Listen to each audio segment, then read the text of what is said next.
Bagi Intan, dirinya tak perlu malu jika selepas pulang sekolah ia pergi kembali untuk menemani neneknya memulung. Intan sadar betul jika ia ditakdirkan terlahir dari keluarga yang tak mampu. Sebenarnya, nenek Intan sering melarang Intan jangan ikut dengannya.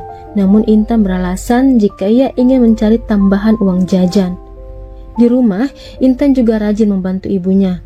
Di mata ibunya, Eva, putrinya Intan merupakan anak yang penurut. Intan tak pernah menuntut yang aneh-aneh. Tingkah Intan juga tak neko-neko. Terlebih Intan orangnya memang pendiam. Gadis manis ini masih duduk di bangku sekolah menengah pertama di SMP Negeri Bernas. Namun belakangan Intan dan teman-temannya tak masuk sekolah. Hal ini lantaran wabah COVID. Meskipun tak ke sekolah, Intan dan temannya tetap harus belajar. Kadang Intan belajar lewat Zoom atau Intan pergi ke sekolah untuk mengambil tugas dari gurunya. Di tanggal 8 Februari 2021, Intan pamit kepada ibunya untuk pergi ke sekolah. Hari itu, Intan hendak mengambil tugas yang baru dari gurunya dan sekaligus mengantarkan tugas yang sebelumnya. Pagi itu Intan pergi dengan pakaian biasa, kardigan berwarna abu-abu dan bawahan celana yang juga berwarna abu-abu. Intan juga saat itu dalam kondisi yang sehat. Di siang hari menjelang sore, Intan masih belum pulang ke rumah. Orang tua Intan sempat menelepon namun tak diangkat. Ibunda Intan saat itu masih berpikir jika Intan sedang kumpul main di rumah temannya. Namun setelah ditunggu-tunggu, Intan tak juga pulang. Handphone juga tak diangkat. Lantaran khawatir, ayah Intan Sumadi pergi ke sekolah mencari tahu kondisi Intan. Saat bertemu salah satu guru di sana, ayah Intan diberitahukan jika ternyata putrinya sudah pulang selepas mengambil tugas tadi siang. Sudah tak tahu harus mencari kemana, ayah Intan memutuskan untuk pulang saja menunggu Intan di rumah. Namun hingga malam hari Intan tak juga pulang ke rumah.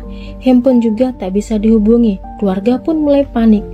Setelah menunggu satu malaman bahkan sampai tak tidur, keesokan harinya pun Intan tak juga pulang. Keluarga mulai ketakutan. Lantaran tak tahu harus kemana dan di mana mencari anak mereka, orang tua Intan memutuskan untuk memposting informasi tentang hilangnya Intan di media sosial. Dengan harapan ada orang yang tahu keberadaan Intan lantas menghubungi mereka. Keluarga juga melaporkan kehilangan Intan ke kantor polisi terdekat. Sore harinya pada tanggal 11 Februari 2021, ayah Intan, Asmadi, mendapatkan telepon dari Polres Pelalawan. Asmadi dimintai untuk segera datang ke Rumah Sakit Bayangkara, Polda Riau. Setelah sebelumnya ditemukan jasad seorang wanita muda di Jalan Lintobono, kilometer 3, Desa Dundangan, Kabupaten Pelalawan, Riau. Barulah sekitaran pukul 8 malam Asmadi dan istrinya Eva Sari tiba di rumah sakit. Tak lama terdengar tangisan pilu dari kamar jenazah Rumah Sakit Bayangkara.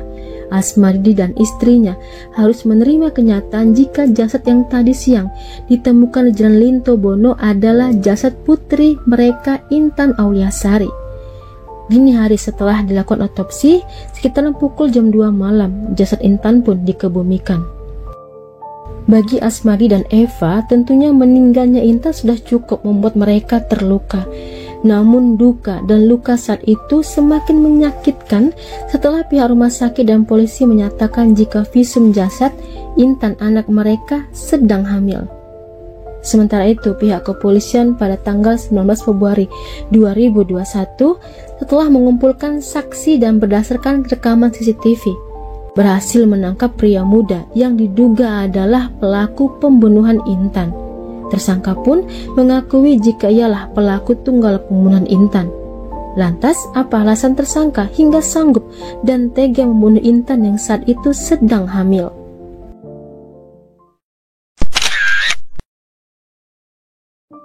Intan Auliasari lahir pada tanggal 26 April 2005.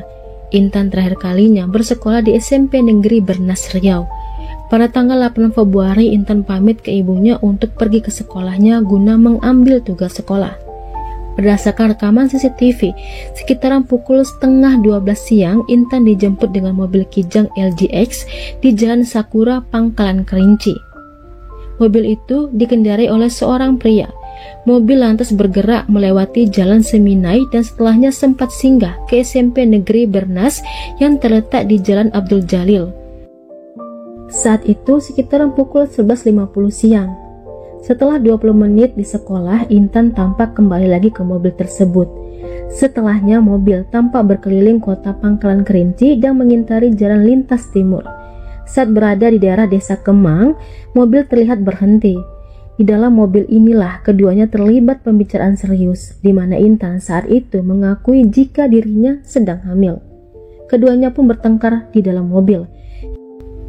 Hingga pria yang juga masih duduk di bangku sekolah itu lantas menyerang Intan dengan cara mencekik gadis berperawakan manis itu. Setelah memastikan Intan meninggal, barulah pria tersebut kembali membawa mobil menyusuri jalan lintas ke arah Simpang Bunut. Kemudian masuk ke Jalan Jalisbon, Desa Dundungan. Selama masa itu, pria tersebut sempat membuang handphone Intan dan juga tugas sekolah Intan.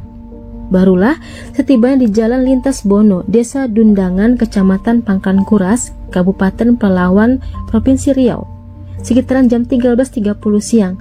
Setelah sebelumnya memastikan lokasi dalam keadaan sepi, pria tersebut membuang jasad Intan di semak-semak pinggir jalan dan lantas menutup jasad Intan dengan karpet mobil. Hingga pada akhirnya di tanggal 11 Februari 2021, jasad Intan ditemukan warga setelah warga curiga mencium bau busuk di sekitaran pinggir jalan lintas Bono. Saat penangkapan, tersangka yang identitasnya disamarkan pihak kepolisian itu mengaku jika ia sampai tega membunuh Intan dikarenakan ketakutan dan panik setelah tahu Intan hamil. Tersangka mengaku belum siap dengan kehamilan Intan. Sekedar informasi saja, identitas tersangka atau pelaku selama masa pemeriksaan terlihat sengaja dirahasiakan. Bisik-bisik cerita kabarnya pelaku adalah anak orang berpengaruh atau penting di Pelalawan.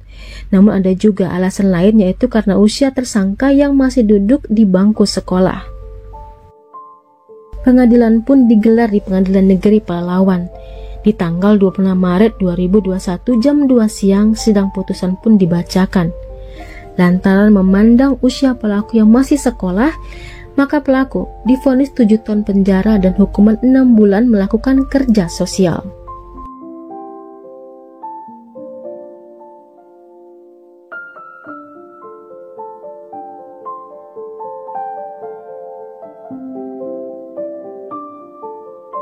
Hai semuanya, saya Yuni Rusli. Tentunya saya mengharapkan dukungannya agar channel ini bisa lebih berkembang. Karenanya, saya menunggu kritik dan sarannya. Kalau begitu, sampai di sini kisah dan cerita kali ini. Terima kasih sudah menonton. Sampai ketemu di kisah dan cerita lainnya.